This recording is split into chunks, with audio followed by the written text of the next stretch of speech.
Bonjour à toutes et tous et bienvenue sur la chaîne Le Mandataire Efficace. Aujourd'hui, on va voir 4 conseils pour ne pas brader ses honoraires. Allez, à tout de suite.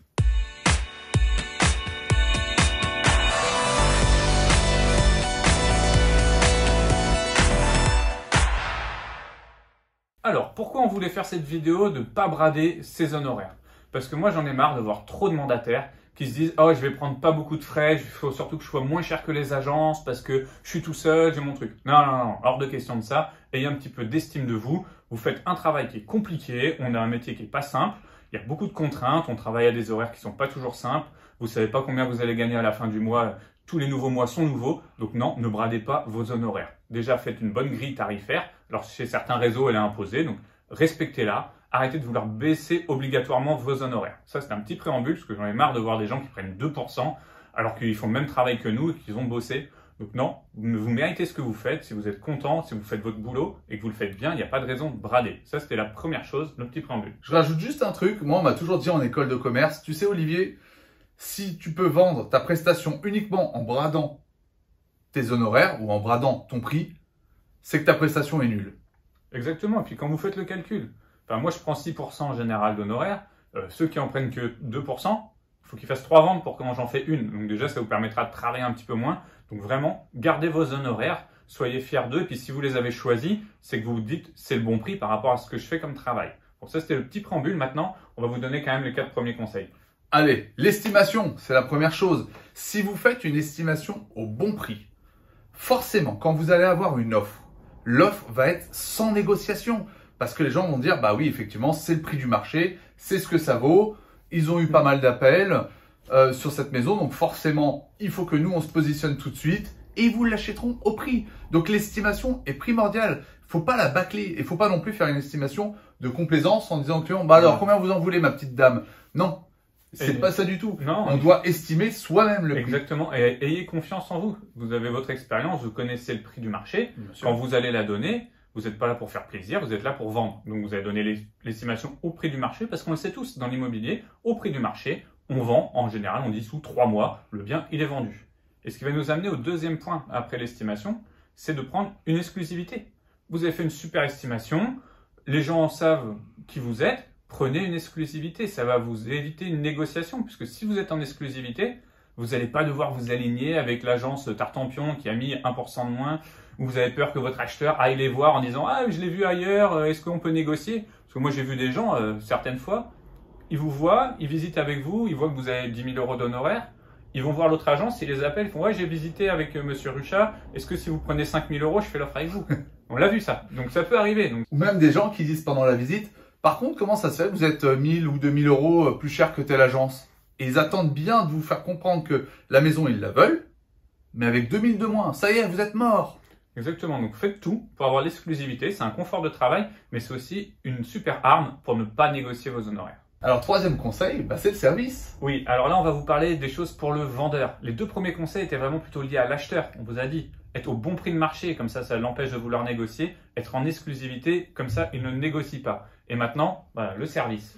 Le service, c'est quoi? C'est quand vous prenez un bien. Et bien, dans ce cas-là, faites des belles photos. Conseillez aussi pour que la maison soit harmonieuse. Si vous avez un tas de bazar, vous voyez, Sébastien, on est dans ses bureaux aujourd'hui, c'est nickel. Et bien, la maison, il faut que ce soit pareil. Donc ça, c'est du conseil. Et puis après, il y a les vidéos. Faites une vidéo de biens immobiliers. C'est très intéressant. Et donc, si vous faites beaucoup de services, et si demain, il y a une petite négociation, vos vendeurs se diront, ah oui, mais il nous a quand même beaucoup aidé. Les photos étaient belles. Il a fait une vidéo du bien. Il nous a beaucoup conseillé. Ils n'oseront pas le dire. Et vous, vous allez me faire un effort de 1000 ou 2000? Exactement. Et puis dans les services, rajoutez-en. Il y a des gens, selon les biens, on peut faire des photos avant-après. Donc il y a différentes personnes qui font. D'ailleurs, ça vous intéresse d'avoir différents services, qu'on vous en parle et qu'on vous fasse un petit peu de, pas de publicité, mais une petite présentation de différentes entreprises qui font telle chose, des plans, qui font des fois des on peut le tester pour vous. On peut faire, vous nous le mettez en commentaire et on vous fera des petits tests de tout ça. Ça pourrait vous aider. Parce qu'on a les gens qui font avant-après. On peut avoir des plans. On peut fournir des devis aussi pour quand il y a des travaux. Vraiment, montrez aux gens que vous avez bossé pour le vendeur et le vendeur va vous en être reconnaissant. Il va se dire « Ah bah non, il a bossé. Pourquoi je vais négocier ?» Et le quatrième conseil dans le service, c'est le suivi client aussi. Exactement, le suivi client, c'est une chose qu'on oublie. Parce que voilà, on est content, on a pris le mandat au prix, on a pris l'exclusivité, on se dit bon, on a fait nos photos, nos vidéos, on se dit ça y est, on a tout fait pour le vendeur, c'est bon, allez, ça y est, fini, on va bosser, on va vendre. Non, ça suffit pas ça. Il faut rendre un suivi à son client. Et un suivi, c'est pas une fois tous les mois. Hein. Un suivi, c'est on l'appelle régulièrement. Déjà, moi, mon client, quand c'est en publicité, je l'appelle, je dis écoutez, est-ce que vous avez vu, ça y est, c'est en publicité. Vous avez vu la vidéo, je lui envoie le lien de la vidéo, comme ça il regarde. On lui demande son avis, on l'intéresse, on le fait participer. Ensuite, derrière, vous avez une visite, vous l'appelez, je vais avoir une visite. Même si le bien il est vide, vous le prévenez qu'il y a une visite.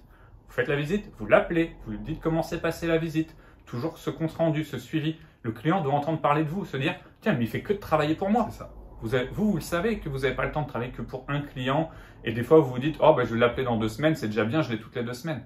Ah non, 2 semaines pour un vendeur, c'est long d'attendre 2 semaines. Bien il est sûr. dans sa maison. Si par exemple, il n'a pas eu de visite pendant 1 semaine, appelez-le pour lui expliquer. Parce que lui, 1 semaine, comme dit Sébastien, c'est long. Il s'est dit, mais pourquoi ma maison, j'ai pas de visite? Et si vous lui répondez pas, il commence à être déçu parce qu'il se dit, tiens, c'est à moi d'aller à la pêche aux informations. Et c'est pas parce que vous avez par exemple un mandat exclusif avec une durée de 3 mois qu'il faut se dire, oh, c'est bon, j'ai 3 mois, je l'appellerai dans 1 mois. De toute façon, je suis large, il me reste encore 2 mois après. Et puis, ça arrive aussi de vendre à la première visite. Et à la première visite, le vendeur peut se dire, tiens, bah, c'était facile, il a vendu directement.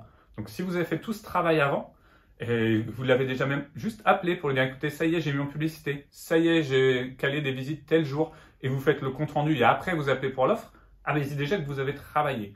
Donc déjà, on va vous récapituler un petit peu tout ça, parce que les choses importantes pour vraiment garder ces honoraires, c'est vraiment ces 4 choses-là. Faites-les à chaque fois, et logiquement, vous allez voir, enfin, moi et Olivier, je crois qu'on négocie pas nos honoraires, jamais. Non. C'est, voilà. Allez, si j'ai dû baisser 1 fois cette année, c'était un copain qui vendait le bien, et du coup, j'ai fait un tout petit effort pour lui, parce qu'il fallait passer le prix, mais qu'il avait un impératif, mais sinon, on garde nos honoraires. Non, je suis jamais tombé sur des clients armés. Ouais, non, ouais, franchement, on nous menace pas, donc tout va bien. Hein. Donc, on récapitule.